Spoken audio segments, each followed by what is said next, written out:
Hello bachcho, let's see the question. Gravitational potential difference between surface of a planet and a point situated at a height of 20 meter above its surface is 2 joule per kg. If gravitational field is uniform, then the work done in taking a 5 kg body up to height 4 meter above the surface will be. Here we have given 4 options. Now to answer this question, first we will discuss here the key concept, and here the key concept will be given as potential energy which is given as m into g into h. ये तो general formula होता है इसका.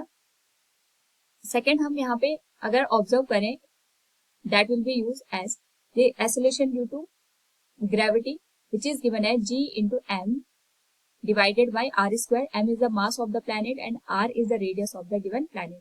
And third हम यहाँ पे use करेंगे potential gradient की. पोटेंशियल ग्रेडियंट को जनरली dv बाई dr से हम रिप्रेजेंट करते हैं. एंड जो पोटेंशियल ग्रेडियंट है ये हमें बताता है कि डिस्टेंस के साथ साथ यहाँ पे हमारे पास जो पोटेंशियल है उसमें कितना चेंज हमें देखने को मिल रहा है. तो क्वेश्चन के अकॉर्डिंग अगर हम ऑब्जर्व करें तो हमारे पास एक प्लैनेट गिवन है.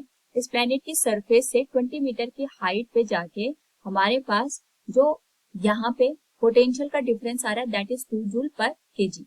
एंड यहाँ पे हमसे पूछा गया है कि कितना वर्क करना पड़ेगा अगर हम 5 केजी की बॉडी को 4 मीटर की हाइट तक रेज करते हैं.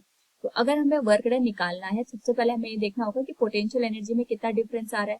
And potential energy is given as m into g into h. यहाँ पे ऑब्जेक्ट का मास हमें पता है, हाइट भी हमें पता है कि हमें कितनी हाइट तक उसे रेस करना है.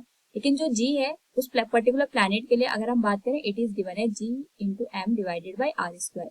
सेकेंडली अगर हम बात करें यहाँ पे change in potential with respect to the given distance, जिसको हम dv बाई dr या dx से यहाँ पे रिप्रेजेंट करेंगे, इसका जो मैथमेटिकल एक्सप्रेशन होता है ये भी हमारे पास एक्सेलरेशन ड्यू टू ग्रेविटी के बराबर ही होता है. यानी डिस्टेंस के साथ साथ पोटेंशियल का जितना भी डिफरेंस आएगा वही हमारे पास यहाँ पे g की वैल्यू के बराबर होगा. तो इस पर्टिकुलर केस में जो w की वैल्यू होगी that will be given as mass of the body that is 5 kg, और जो g की वैल्यू होगी that will be given as rate of change of potential. हमारे पास यहाँ पे पोटेंशियल में कितना चेंज आ रहा है उसको हम यहाँ पे ऑब्जर्व करेंगे. And it will be multiplied with height h that is given as 4 metre. तो अगर हम यहाँ पे सबको मल्टीप्लाई कर दें तो ये हमारे पास आ जाएगी value.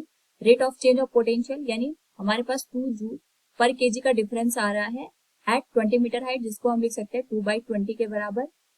And it will be multiplied with 4. तो यहाँ पे 5 4 जा 20, 4 से 4 कैंसिल हो जाएगा, जो वर्क डन आएगा that is given as 2 joule. So from the question we can say work done will be 2 joule. Option A will be the right answer. Hope all you understood it. Thank you and best of luck.